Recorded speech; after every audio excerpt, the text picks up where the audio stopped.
ನನ್ನ ಕರ್ತವ್ಯ. ನಾನು ನನ್ನ ಹೆಣ್ಮಕ್ಳಿಗೆ ನಾನು ಪ್ರಮಾಣ ಮಾಡಿದ್ದೀನಿ, ಹೆಣ್ಮಕ್ಳ ಭಾಷೆ ಕೊಟ್ಟಿದ್ದೀನಿ. ನಾನು ಈ ಮುಳುಬಾಗಿಲು ತನಕ ಬಸ್ಸಲ್ಲಿ ಹಾಕ್ತೀನಿ ಅಂತ.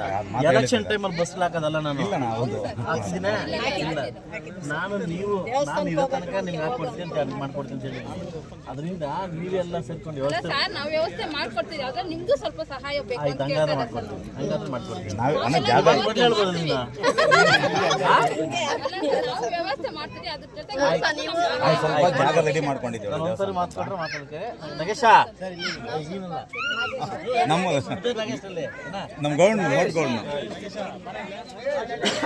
ಬರಲಿ. 2.5 ವರ್ಷ ಆಗಿದೆ ನಾವು ರಿಟರ್ನ್ ಮಾಡಿ ಎಲ್ಲ ಕಟ್ಟಿ. ನಮ್ಗೆ ಆಗ್ತಾ ಇಲ್ಲ. ನೀವು ನೋಡ್ತಾ ಇದ್ದೀರಿ, 1 ವರ್ಷದ ಮೇಲೆ 1 ತಿಂಗಳು ಆಗ್ತಾ ಇದ್ದೀನಿ ನಾನು ಎಲೆಕ್ಟ್ ಆಗಿ. ಇವತ್ತುವರೆಗೂ ಆ ಚೇರಲ್ಲಿ ನೆನ್ನೆ ಮೀಟಿಂಗ್ ಮಾಡಿದ್ದಾರೆ ನೋಡ್ರಲ್ಲ, ನಮ್ಮ ಚೇರ್ ಹಂಗೆ ಖಾಲಿ ಇದೆ. ಏನು ಮಾಡೋದು, ಸರ್ಕಾರ ಹಂಗಿದೆ.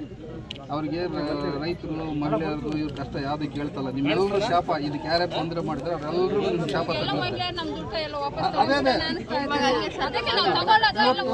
ಇವತ್ತು ಹಿಂಗೆ ಹೋಗಿದ್ದಿದ್ರೆ 5,000 ಕೋಟಿಗೆ ಹೋಗ್ತಾ ಇತ್ತು. ಯಾರೂ ಮೀಟರ್ ಬಡ್ಡಿಗೆ ಹೋಗೋ ಅವಶ್ಯಕತೆ ಇರಲಿಲ್ಲ. ನನಗೂ ಸಹ ಏನಾದ್ರು ಸಾಲ ಬೇಕಂತಂದ್ರೆ ಹೋಗಿದ್ರೆ ಇಮಿಡಿಯೇಟಾಗಿ 10 ದಿವಸದಲ್ಲಿ ಸಾಲ ಕೊಡುವಂಥ ವ್ಯವಸ್ಥೆ ಇತ್ತು. ಇವತ್ತು 5 ಲಕ್ಷದವರೆಗೂ ಬಡ್ಡಿ ಇಲ್ಲ. ನಿಮ್ಮೆಲ್ಲರೂ ಇದು ದೇವರು ಬೇಗನೆ ಅನುಕೂಲ ಮಾಡ್ಕೊಂಡು ನಿಮ್ಮೆಲ್ಲರೂ ಶಾಪ ತೊಟ್ಟುತ್ತೆ. ಯಾರು ಮಾಡಿದ್ರು ಆಯ್ಕೆ ಮಾಡೋದು ಏನಕ್ಕೆ ಜನರನ್ನ ನಮ್ಮ ಕಷ್ಟ ಸುಖಕ್ಕಾಗಲಿ ಅಂತ. ಈ ಬ್ಯಾಂಕಿಂದ ಎಲ್ಲ ಬೆಳೆದು ಬ್ಯಾಂಕ್ನ ಮುಗಿಸೋಕೆ ಬಂದರೆ ವ್ಯಕ್ತಿನ ಮುಗಿಸ್ಲಿ ಬೇಕಾದ್ರೆ ನಾ ಬೇಡ ಅಂತ ಹೇಳಿಲ್ಲ.